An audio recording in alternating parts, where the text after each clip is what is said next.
शांति 4-3-69 अव्यक्त बाप-दादा मधुबन।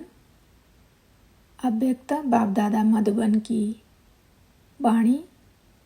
शीर्षक होली के शुभ अवसर। आज आपकी खास होली है क्या?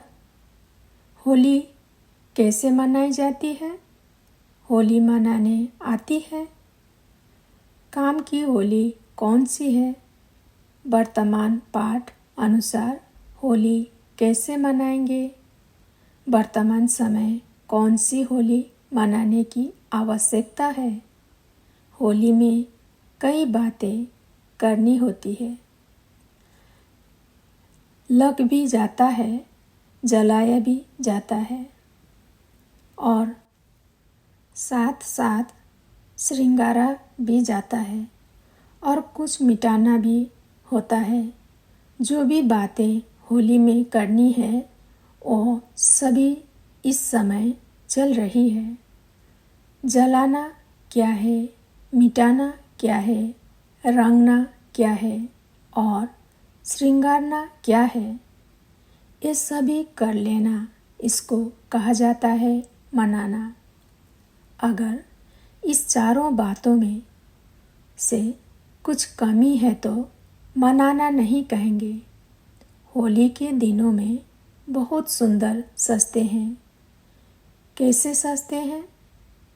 देवताओं के समान। आप सभी सजे हुए हैं। सजावट में कोई कमी तो नहीं है। सजावट में मुख्य होली का श्रृंगार कौन सा होता है? सॉन्ग जो बनाते हैं उन्हों को पहले मस्तक में बल्ब लगाते हैं। यह भी इस समय की कॉपी की हुई है। आपका भी काम का मुख्य श्रृंगार है मस्तक पर आत्मा का दीपक जलाना। इसकी निशानी बल्ब जलाते हैं, लेकिन यह सभी बातें होने लिए होली का अर्थ याद रखना है। होली जो कुछ हुआ वो हो गया, हो लिया। जो सीन हुई होली अर्थात बीत चुकी। वर्तमान समय जो पॉइंट ध्यान में रखनी है वो है यह होली का की अर्थात ड्रामा के ढाल की। जब ऐसे मजबूत होंगे तब वह रंग भी पक्का लग सकेगा। अगर होली का अर्थ जीवन में नहीं लाएंगे तो रंग कच्चा हो जाता है। पक्का रंग खाने के लिए हर वक्त सोचो होली। जो बीता हो ही गया, ऐसे होली मना रहे हो। वह कभी कभी ड्रामा की सीन देखकर कुछ मंथन चलता है। ज्ञान का मंथन दूसरी बात है, लेकिन ड्रामा की सीन पर मंथन करना क्यों, क्या, कैसे, वो किस चीज़ का मंथन किया जाता है? दही को जब मंथन किया जाता है तब मक्खन निकलता है। अगर पानी को मंथन करेंगे तो क्या निकलेगा? कुछ भी नहीं। रिजल्ट में यही होगा, एक तो थकावट, दूसरा टाइम वेस्ट। इसलिए यह हुआ पानी का मंथन। ऐसा मंथन करने के बजाय ज्ञान का मंथन करना है। साकार रूप में लास्ट दिनों में सर्विस की मुख्य युक्ति कौन सी सुनाई थी? घेराव डालना। डबल घेराव डालना है। एक तो वाणी द्वारा सर्विस का, दूसरा अव्यक्त आकर्षण का। यह ऐसा घेराव डालना है जो खुद न उससे निकल सके, न दूसरे निकल सके। घेराव डालने का ढंग अभी तक प्रैक्टिकल में दिखाया नहीं है। म्यूजियम में बनाना तो सहज है। म्यूजियम बनाना यह कोई घेराव डालना नहीं है, लेकिन अपने अव्यक्त आकर्षण से उन्हों को घायल करना, यह है घेराव डालना। वो अभी चल रहा है। अभी सर्विस का समय भी ज़्यादा नहीं मिलेगा। समस्याएं ऐसी खड़ी हो जाएगी जो आपके सर्विस में भी बाधा पड़ने की संभावना होगी। इसलिए जो समय मिल रहा है उसमें जिसको जितनी सर्विस करनी है वो अधिक से अधिक कर ले, नहीं तो सर्विस का समय भी होली हो जाएगा, यानी बीत जाएगा। इसलिए अब अपने को आपे ही ज़्यादा में ज़्यादा सर्विस के बंधन में बांधना चाहिए। इस एक बंधन से ही अनेक बंधन मिट जाते हैं।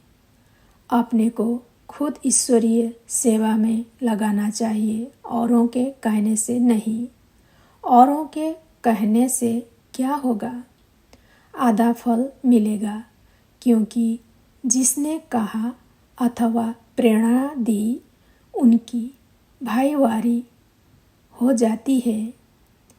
दुकान में अगर दो भाईवारी अर्थात साझेदारी हो तो बंटवारा हो जाता है ना। एक है तो वह मालिक हो रहता है। इसलिए अगर किससे कहने से करते हो तो उस कार्य में भाईवारी हो जाती है, अर्थात साझेदारी हो जाती है। और स्वयं ही मालिक बन करके करते हो तो सारी मिल्कियत के अधिकारी बन जाते हैं। इसलिए हर एक को मालिक बनकर करना है, लेकिन मालिकपन के साथ साथ बालकपन भी पूरा होना चाहिए। कहाँ कहाँ मालिक बनकर खड़े हो जाते हैं, कहाँ फिर बालक होकर छोड़ देते हैं।